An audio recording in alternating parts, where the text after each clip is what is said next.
All right, welcome to another edition of From the Bottom Up. And today we have a huge album. Guns N' Roses' Appetite for Destruction, the debut from the band. Geffen Records came out on July the 21st, 1987, and it's never been the same since. The album peaked at number one, and we are talking 18 million copies, almost a double diamond album. That's how close we are to that there. Uh, Produced by Mike Klink, features 12 songs. Let's dig right in. All right, so some of these songs, if you're like me, you've heard them all before many, many, many times, sometimes too many times. And that's the case, what we got going on here right now. Number 12, I'm going with Welcome to the Jungle. This song peaked at number seven on the charts, but let me just say this. It is one of the most overplayed songs in the history of music. So much so that I just can't stand this song anymore. I used to really like it, but this song has been overplayed so much it has killed it for me. And that's why I've got it at number 12. Number 11, we are dropping down to You're Crazy. Another solid song on the album. Although it's peaking at number 11, it's just what can you say about this album? Every song stands out on its own. Every song is good, and it's just one of those albums that everybody likes. They went out 18 million people can't be wrong. That's going to take us down to number 10. I've got It's So Easy.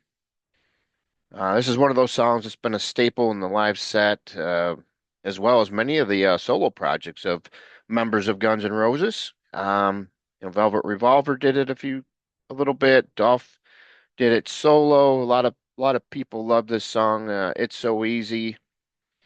Can see why it's one of the most covered songs in the set by other bands as well.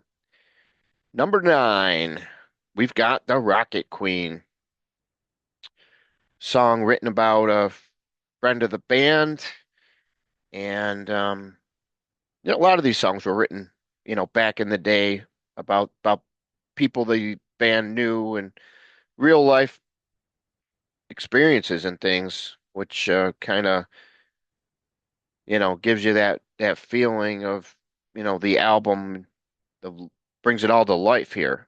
Um, so that's what we got for number nine, Rocket Queen. Number eight, we've got Think About You, which was a song that was written primarily by guitarist Izzy Stradlin, who also plays the lead guitar on this one.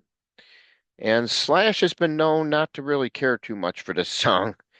That's why the band kind of dropped it and hasn't played it too much over the years, recent times here.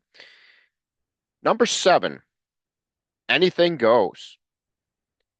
And it has a distinction of being the least performed song by the band on the album. They very rarely ever touch it anymore. Um, but I like it. I think it's really solid. Number seven is where I got it. And that's going to take us to number six. And we're going to go down to Paradise City. Peaked at number five on the Billboard 100 charts here. And it's the only song on the whole album to feature a synthesizer. So that was an interesting thing there. It was all guitars, bass, drums, and Axl Rose on vocals. And that's what we got there. Paradise City, another song that's been played to death, but I don't quite have a dislike for it as much as I do Welcome to the Jungle. So that's why it's halfway there at number six. Number five, we've got a true story about a friend of the band, and we are talking about My Michelle. Not your Michelle, but my Michelle. Another true story there. And like I said, they wrote about experiences and people they know, and that's what helped give that album this feel.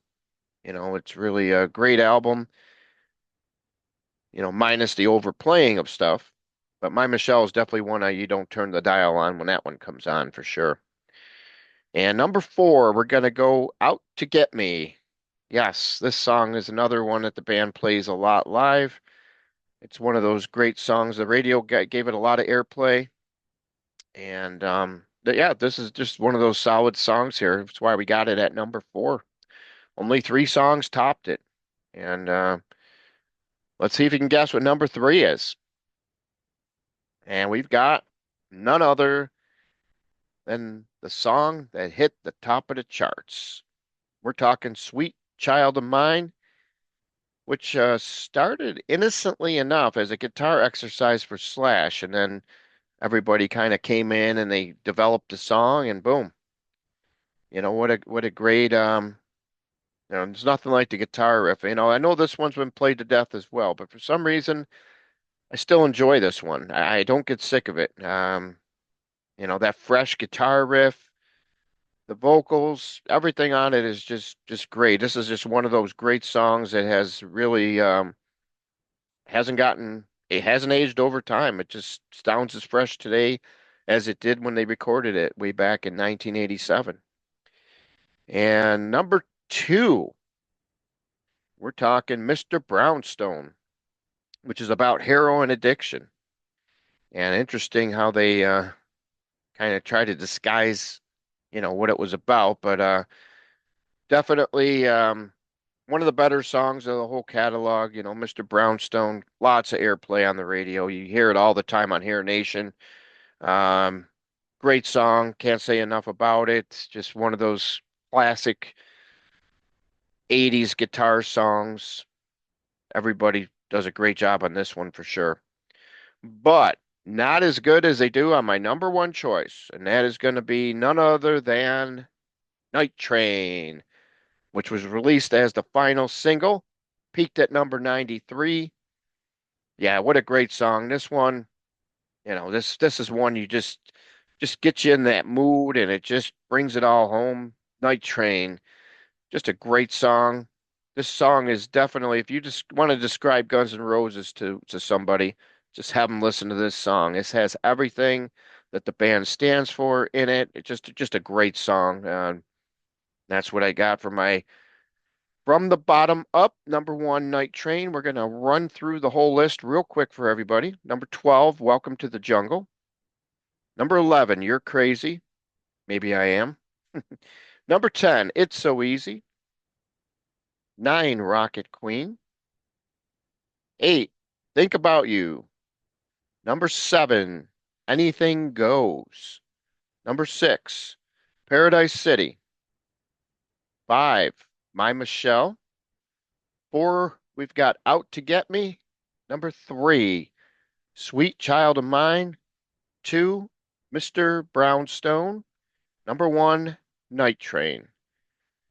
Yep, 18 million, man. What a feat. Who would have thought that this album would have sold that many when it first came out? I never did.